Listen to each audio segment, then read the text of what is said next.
오늘 우리에게 주신 하나님의 말씀은 마태복음 7장 13절에서 14절 말씀입니다. 신약성경 10쪽쯤에 있습니다. 마태복음 7장 13절에서 14절 말씀, 우리 저와 함께 봉독하겠습니다. 좁은 문으로 들어가라. 멸망으로 인도하는 문은 크고 그 길이 넓어 그리로 들어가는 자가 많고, 생명으로 인도하는 문은 좁고 길이 협착하여 찾는 자가 적음이라. 우리 어머니의 마음은 자식을 위해서 가장 낮은 데까지 갈 수 있는 게 바로 어머니의 마음이 아닌가 싶습니다. 그리고 또한 우리 아버지, 하나님 아버지의 마음도 우리를 위해 가장 낮은 데까지 오시는 사랑임을, 그것을 보면서 언제나 기억하기를 소망합니다. 오늘 예배 가운데 오신 우리 성도님들 진심으로 축복합니다. 오늘 이 공휴일에 또 비가 이렇게 쏟아지는데 이곳에 온 우리 성도님들은 정말 하늘에 구멍이 뚫어져도 예배 자리를 지키실 분이라고 믿습니다. 오늘 오신 성도님들이 정말 진심으로 하나님의 사랑 안에 그 좁은 문, 좁은 길을 함께 걸어가는 성도님들 되기를 축복합니다. 오늘 말씀의 제목은 좁은 문으로 들어가라는 우리 예수님의 말씀인데요. 너무나 무거운 이야기이기 때문에 제가 농담으로 시작하려고 합니다. 신학생 농담에 이런 말이 있습니다. 우리 신학생들이 좋아하는 공휴일은 성탄절보다도 석가탄신일을 더 좋아한다라는 얘기가 있어요.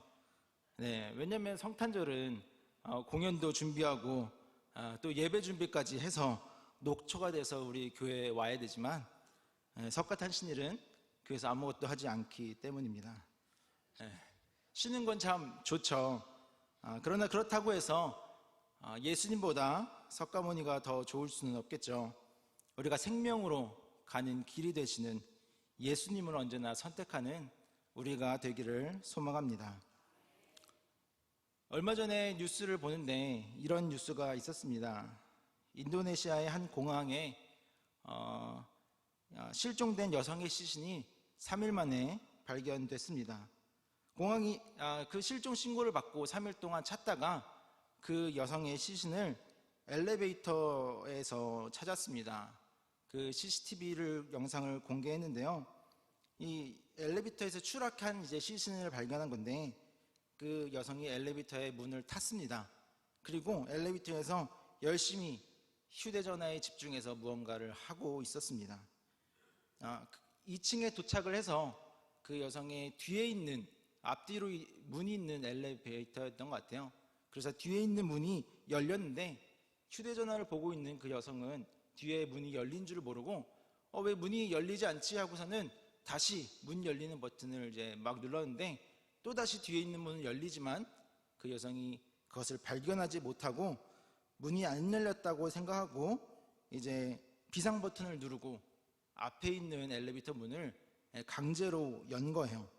그래서 그 문을 어떻게 강제로 열어서 문을 열고 급하게 문 밖으로 발을 내딛었고 그만 추락하고 말았습니다. 그래서 어떻게 실종되는지 몰랐던 그 여성의 시신을 찾는 일이 있었는데요. 참 너무나 허망하고 안타까운 사고입니다. 자신이 내릴 문이 2번이나 열렸지만, 여러 차례 열렸지만 다른 것에 정신을 팔려서 그 문이 열린 줄 몰랐고요. 또 문 너머에 무엇이 있는지 확인하지 않고 급하게 그 밖으로 뛰쳐나가다가 그만 사고를 당하고 말았습니다.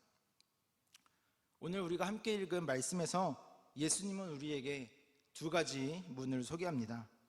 한 문은 좁은 문이고 다른 문은 큰 문입니다. 이 큰 문은 크고 또 그 길도 넓어서 많은 사람들이 들어가고 또 찾는 문입니다. 그리고 작은 문은 좁고 길도 협착하여 찾는 사람이 적은 문입니다. 그런데 우리는 문을 열기 전에는 그 문 너머에 있는 것을 제대로 볼 수가 없습니다. 길도 우리가 지도를 본다면 알 수 있겠지만 그 길을 가보지 않으면 그 목적지를 제대로 알 수가 없습니다. 문 뒤에 무엇이 있는지, 어디로 가는 길인지가 너무나 중요합니다. 어떤 문은 멸망으로 인도하는 문이고 어떤 문은 생명으로 인도하는 문입니다. 그러니까 우리가 그 문을 열고 갈 때, 그 길을 걸어갈 때 그 길이 어디로 향하는지, 그 문이 어디로 가는 문인지를 잘 보고 골라야 하는데, 예수님은 우리를 잘못된 길로 끌고 가려는 자들이 있다고 경고합니다. 우리 마태복음 7장 15절과 16절 말씀을 함께 읽어보겠습니다. 시작. 거짓 선지자들을 삼가라. 양의 옷을 입고 너희에게 나아오나 속에는 노략질하는 일이라. 그들의 열매로 그들을 알지니 가시나무에서 포도를 또는 엉겅퀴에서 무화과를 따겠느냐. 아멘. 우리는 그 길의 끝을 보고 그 길을 결정해야 하는데요, 그 길의 열매, 그 길의 목적지를 보고 어느 길로 갈지, 어느 문으로 갈지 살펴봐야 합니다. 다행히 오늘 예수님은 우리에게 답도 알려주셨습니다. 예수님은 우리에게 좁은 문, 좁은 길로 가라고 말씀하셨습니다. 그 좁은 문이 우리를 바로 생명으로 인도하는 문이라고 말씀하신 것입니다. 우리의 지혜가 되시고 우리의 길과 진리가 되시는 예수님께서 넓은 문과 좁은 문의 결과를 누구보다 더 잘 아시기에 우리를 좁은 문으로 초대하십니다. 우리를 좁은 문으로 들어가라 명하십니다. 그런데 이 모든 것을 알고도 우리가 좁은 길을 선택해서 간다는 것이 참 쉽지가 않은 것 같아요. 먼 길을 가는 데 있어서 그 길이 어떤 길, 편한 길인가, 참 잘 뻗은 길인가라는 것은 너무나 중요한 일인 것 같습니다. 제가 고향이 제천인데요, 제천에는 산이 참 많이 있습니다. 그래서 제천도 지방은 땅 넓이가 넓잖아요. 그래서 제천 내에서 다른 계곡으로, 멀리 있는 계곡으로 가는데 분명히 같은 제천인데도 꼬부랑 길을, 산길에 꼬부랑 길을 지나서 1시간 반, 2시간에 걸쳐서 가는 계곡이 있어요. 그러니까 같은 제천인데도 1시간 반이나 2시간씩 걸리는 길이더라고요. 그런데 이제 제천과 서울은 고속도로가 잘 뚫렸습니다. 그래서 차로는 1시간 반, KTX로는 1시간이면 서울로 도착합니다. 이제는 제천보다도, 같은 제천 내보다도 서울이 더 가까운 시대가 된 것이죠. 그러니 우리가 주님이 가르쳐 주신 길, 좁은 문으로 들어가라는 이 명령을 생각하지 않는다면 협착한 길과 넓고 편한 길을 앞에 두고 어느 길을 선택하게 되겠습니까? 협착하다는 말은 좁다는 말이고요, 원어는 괴롭히다, 깨트리다 라는 뜻을 가집니다. 길이 협착하다는 얘기가 무엇이겠습니까? 우리의 몸이 편한 길은 아니라는 겁니다. 그 길은 좁고 우리가 힘들게 또 고생하며 가야 하는 길이라는 것입니다. 많은 사람들은 그런 길을 선호할 수 없습니다. 우리는 누구나 살면서 편안한 길, 편안한 삶, 안전한 삶을 살아가기를 원합니다. 그러니 이전에 불편하게 하던 것도 한번 편안함을 맛보면 다시 그 불편함으로 돌아가기가 쉽지가 않죠. 흔히들 차를 사면 편의점에도 차를 타고 간다라고 많이들 이야기하지 않습니까? 우리는 불편했던 것들을 다시 찾아갈 수가 없고, 또 때로는 그 어려운 일을 하고 싶지 않고 불편하고 힘든 길로 가고 싶지 않습니다. 큰 문과 넓은 길로 가는 것이 좋아 보입니다. 그 길이 빠르고 그 길이 편안하고 그 길이 형통한 길처럼 보입니다. 그래서 많은 사람들이 그런 길을 찾습니다.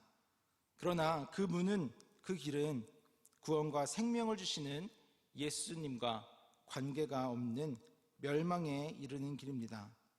그런데 많은 사람들이 참 그 길이 너무나 좋아 보이고 우리의 눈에도 좋아 보이는 것 같아요. 시편 73편의 기자가 자신의 그런 우리의 마음을 대변해서 적어 놓았는데요. 우리 시편 73편 1절에서 3절의 말씀을 함께 봉독해 보겠습니다. 하나님이 참으로 이스라엘 중 마음이 정결한 자에게 선을 행하시나 나는 거의 넘어질 뻔하였고 나의 걸음이 미끄러질 뻔하였으니 이는 내가 악인의 형통함을 보고 오만한 자를 질투하였음이로다. 아멘. 네, 이 시편 73편의 기자가 우리의 마음을 대변하는 것 같습니다. 하나님께서는 정결한 자에게 선을 행하신다는 믿음이 있는데, 그런데 보니까 악인이 더 형통한 것 같아서 거의 마음이 넘어질 뻔하였다는 것입니다. 그런 자들을 보며 실족할 뻔했습니다. 악한 자들이 재앙을 당하지 않는 것 같다고, 그들이 원하는 것보다 더 많은 것을 원하는 것 같다고, 항상 평안하고 재물은 더욱 불어나는 것을 보면서 그들에게 넓고 편한 길이 너무나 좋아 보였습니다. 그래서 우리의 마음과 손을 깨끗하게 해봐야 헛되다는 생각이 들었습니다. 그러나 시인은 이 시의 마지막에 그들의 종말이 어떤지를 보게 됩니다. 하나님께서 그 악인들을 미끄러뜨려서 멸망 가운데 던지실 때 그들이 황폐하여지고 그들이 전멸하는 것을 보고 우리가 사모할 분은 하나님뿐이로구나 라고 고백합니다.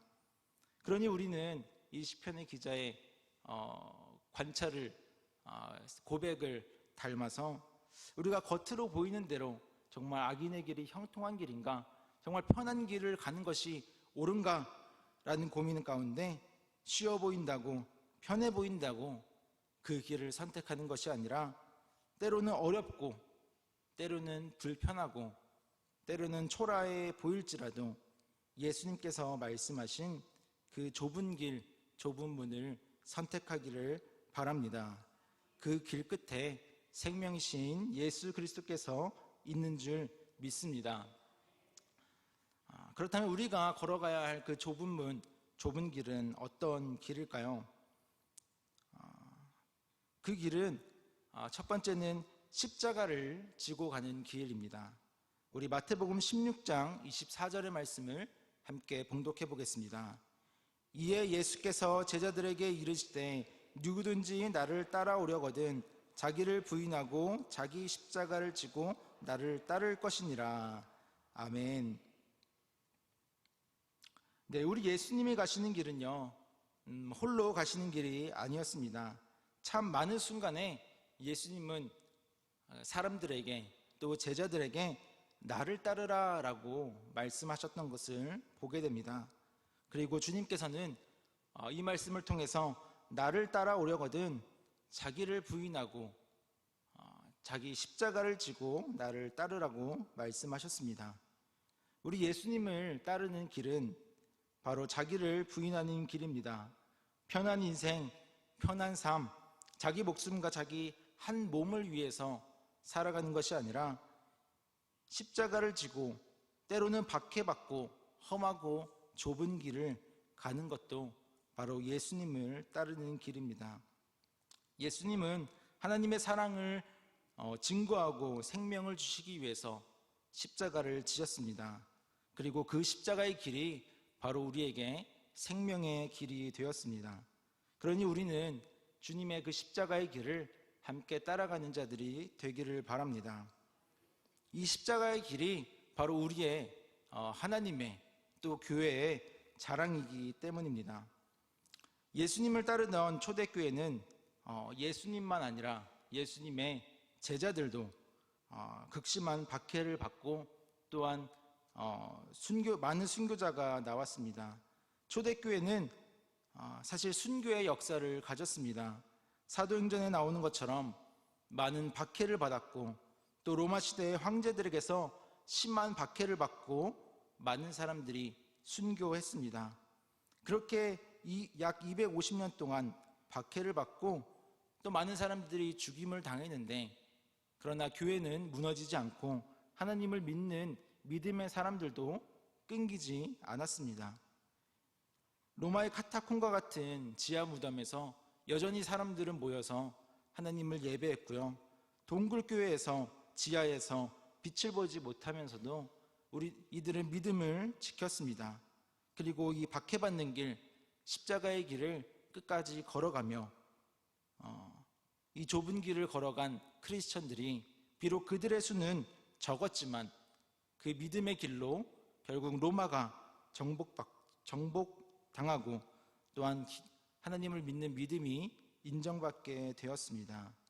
그들이 그렇게 박해를 받으면서도 예수님이 걸어간 길을 똑같이 따라갔고 또한 그 사랑을 보여주고 실천했기 때문입니다. 결국 기독교가 로마 제국에서 인정받고 나중에 380년에 기독교가 로마의 국교로 선포되었습니다. 이제 기독교가 국교가 되었으니 얼마나 또 신앙생활 하기에 좋은 시기가 되었겠습니까?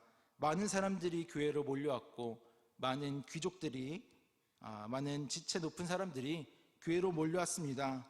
교회에는 화려한 성당을 지었습니다. 사제들은 막강한 영향력을 행사하며 권력을 손에 쥐었습니다. 교회는 엄청난 부를 축적하고 또 많은 땅들을 가졌습니다. 중세시대에 가톨릭 교회는 세속의 군주를 들었다 놨다 하는 권력을 가지고 있었습니다. 그런데 지금 우리가 교회에 또 예수님을 자랑하며 우리가 또 무엇을 자랑하나요? 교회가 부와 권력을 진 것을 자랑했나요? 엄청난 성당들을 세운 것을 자랑으로 여기나요? 세속의 군주들을 들었다 놨다 했던 권력을 가졌던 것이 우리 믿는 자들의 자랑입니까? 그렇지 않습니다. 오히려 그때 더 많은 부패와 권력과 돈을 챙기는데 서로 싸우고 성직까지 돈을 주고 파는 일들이 일어났습니다. 교회의 자랑은 돈과 권력을 쥐는 데 있는 것이 아니라 박해받고 그 가운데서 믿음을 증거하는 데 있었습니다. 죽음의 위협 앞에서 오히려 복음을 전하고 유대인들을 꾸짖는 스데반에게서 또 박해받는 제자들이 죽음을 두려워하지 않고 예수님의 부활을 증거하는 데서 또 로마의 박해 가운데도 믿음을 포기하지 않고 끝까지 사랑을 붙드는 데서 정말로 험한 길, 십자가의 길이 생명이 있는 길임을 증명하는 증거가 되었습니다. 그들의 삶이, 그들의 포기하지 않는 길이, 박해받는 길이 바로 예수님을 증거하는 증거가 되었습니다. 한 선교사님이 예수님을 믿는 것이 폼이 아니라 그 안에 실질적인 생명이 있다고 이야기한 것처럼 그들은 삶으로 예수님을 증거할 수 있었습니다. 우리가 걸어가는 길은요, 박해 속에서도 주님의 십자가를 지고 걸어가는 좁은 길입니다. 그리고 그 길 끝에는 참으로 예수님의 생명이 있는 줄 믿습니다. 카일 아이들먼이라는 사람이 쓴 팬인가 제자인가라는 책이 있습니다. 이 책에서는 우리에게 우리가 팬이 되지 말고 제자가 되라고 말합니다. 팬은 어떤 사람입니까? 무언가 멋진 것이 있으면 따라가고 좋은 것이 있으면 환호하는 그런 사람들입니다. 그러다가 어렵고 힘든 일이 있으면 언제든지 그 팬을 그만둘 수 있는 사람들입니다. 제자는 어려움도 죽음도 각오하고 따라가는 사람입니다. 책에서는 이렇게 제자의 삶을 이야기합니다. 예수님은 제자들에게 자신에 대해서 죽으라고 말씀하신다. 우리의 욕심과 꿈, 계획이 십자가 위에서 죽어야 한다. 예수님의 제자가 되는 순간 우리 자신은 끝나야 한다. 예수님은 그분을 따르려면 자기 십자가를 지고 자기의 자신에 대해서 죽어야 한다고 분명히 말씀하셨다. 그래서 제자는 죽음을 결심한 사람이다. 그러나 실제로 오늘날 많은 교회가 너무 부담스럽고 치욕스럽다는 이유로 십자가의 메시지를 내던졌다. 그 결과 제자를 자처하지만 십자가는 짊어지지 않는 펜이 교회를 가득 채우고 있는 것이다. 이 메시지처럼 우리는 펜이 아니라 예수님의 십자가를 짊어지고 갈 수 있는 제자가 되어야 합니다. 육신을 가진 사람에게 주님을 따르라는 길은 분명히 수월하거나 마냥 편한 길이 아님은 분명합니다. 우리에게 희생과 포기와 순종이 필요합니다. 그러나 우리가 분명히 기억해야 할 것은 그 길이 바로 우리에게 생명을 주는 길이라는 것입니다. 우리는 예수님께서 생명으로 인도하는 문이다 이야기하신 좁은 문으로 들어가기를 소망합니다. 또한 우리가 걸어가야 할 좁은 문은 말씀대로 사는 길입니다. 우리 두 번째, 말씀대로 사는 길. 네, 우리 함께 봉독하겠습니다. 말씀대로 사는 길. 우리 마태복음 7장 21절 말씀을 함께 보겠습니다. 시작. 나더러 주여 주여 하는 자마다 다 천국에 들어갈 것이 아니요 다만 하늘에 계신 내 아버지의 뜻대로 행하는 자라야 들어가리라. 아멘. 예수님은 마지막 날에 많은 사람들이 주님, 우리가 주님의 이름으로 선지자 노릇하고 귀신을 쫓아내고 권능을 행하고 사람들을 가르쳤습니다 라고 말하지만 오히려 주님이 그들에게 내가 너희를 도무지 알지 못하니 불법을 행한 자들아 떠나가라 하고 쫓아낼 것이라고 말씀하셨습니다. 주님을 따르는 사람들은 주님의 이름을 부르는 사람이 아니라 바로 아버지의 뜻대로 행하는 자이기 때문입니다. 예수님의 이름을 외치고 예수님의 이름으로 봉사하고 예수님의 이름으로 가르친다고 말했지만 그 좁은 길, 말씀대로 살아가는 자가 아니라면 오히려 주님께서는 그들이 불법을 행하는 자다, 누가복음에서는 오히려 그들에게 행악하는 자들이라고까지 말하셨습니다. 생명의 길로 천국에 다다르는 자들이 바로 어떤 사람입니까? 아버지의 뜻대로 말씀대로 행하는 사람입니다. 우리 아까 시편 73편을 읽었는데요, 우리 시편 1편은 참 많은 분들이 외우고 또 읽는 말씀입니다. 이 시편 1편은 복 있는 사람과 악인을 잘 비교해서 한 편의 아름다운 시를 썼는데요, 그가 노래한 대로 악인들은 악한 꾀를 내고 죄인들의 길에 서고 오만한 자들의 자리에 앉는 자들입니다. 그들이 잘 나가는 것 같으나 결국 바람이 나는 겨와 같이 흩어질 인생들입니다. 반면에 복 있는 사람은 어떤 사람입니까? 복 있는 사람은 악인들의 꾀를 따르지 않고 죄인들의 길에 서지 않고 오만한 자들의 자리에 앉지 않고 오직 여호와의 율법을 즐거워하여 그 율법을 주야로 묵상하는 사람입니다. 악인들이 가는 길이 편해 보인다고 그 길로 가지 않고 하나님의 말씀을 따르기를 즐거워하는 자들입니다. 우리는 악인들의 형통함을 부러워하지 말고 말씀을 즐거워하고 말씀대로 살기를 선택하는 자들이 되기를 바랍니다. 거기에 생명이 있기 때문입니다. 그러므로 우리는 말씀대로 살아가며 악을 행하는 것이 아니라 악을 선으로 갚는 자가 되어야 합니다. 바울은 로마서 12장을 시작하며 너희 몸을 하나님이 기뻐하시는 거룩한 산 제물로 드리라, 이는 너희가 드릴 영적 예배니라 하고 이야기했습니다. 그리고 그리스도인이 영적 예배를, 우리의 삶을 드리는 예배를 어떻게 드려야 하는지 쭉 이야기하는데 맨 마지막에 이렇게 이야기합니다. 우리 로마서 12장 20절과 21절 말씀을 함께 봉독하겠습니다. 내 원수가 줄이거든 먹이고 목마르거든 마시게 하라. 그리함으로 내가 숯불을 그 머리에 쌓아 놓으리라. 악에게 지지 말고 선으로 악을 이기라. 아멘. 그러니까 사도 바울은 그리스도인이 자신의 몸을 드리는 삶의 자세로 선으로 악을 이기라고 말하고 있는 것입니다.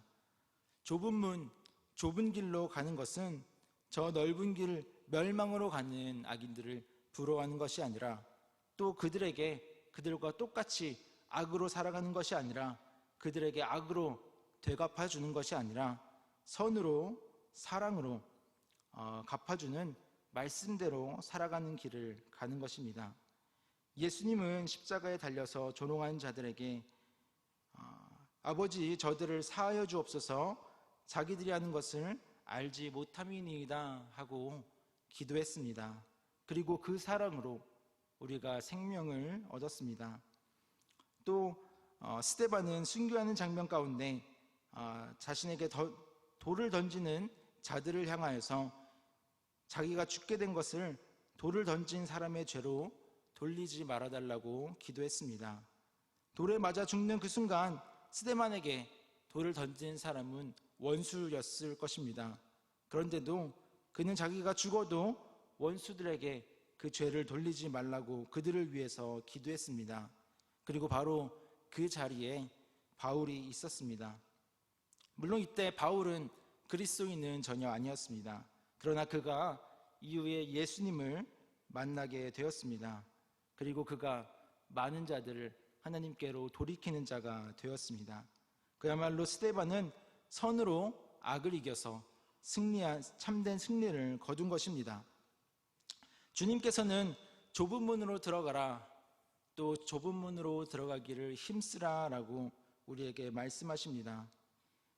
그 길을 가기를 선택하는 것은 분명히 수월하고 편리한 길은 아니지만 그 길 가운데 우리가 생명이 있음을 보게 됩니다. 예수님께서는 오늘 두 길을 이야기하시고 그 길 가운데 좁은 문으로 들어가기를 선택하도록 하셨습니다. 우리에게 좁은 문을 생명의 길이라 답으로 보여주셨는데, 우리가 엉뚱한 길을 간다면 그것이 얼마나 우리에게 엉뚱한 일이고 얼마나 안타까운 선택이 되겠습니까? 우리의 길을 인도하시고 우리의 목자가 되시는 예수님과 함께 길을 가기를 선택하는 저와 여러분 되기를 축복합니다. 우리에게 생명이 되시는 그 주님을 따라서 좁은 문으로 들어가는 우리가 되기를 축복합니다. 기도하겠습니다.